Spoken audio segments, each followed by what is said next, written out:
Welcome to the Rim Break Rodeo. We hope this video helps. In this video, I will explain how to pair your Apple Watch Ultra with a new iPhone. First, ensure your Apple Watch Ultra is fully charged and powered on. Place it very close to your new iPhone. Your iPhone should then display a prompt asking if you want to pair the devices.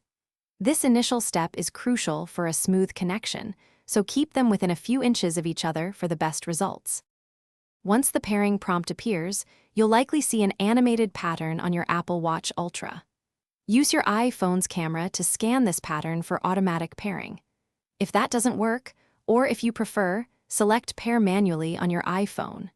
Your watch will then display a 6-digit code that you'll need to enter into your iPhone to complete this step.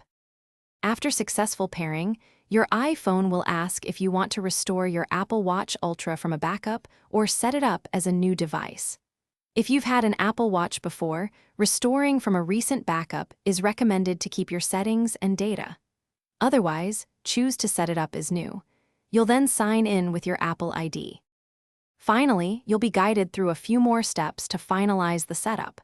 This includes agreeing to the terms and conditions and customizing various settings such as Siri, activity tracking, and Apple Pay.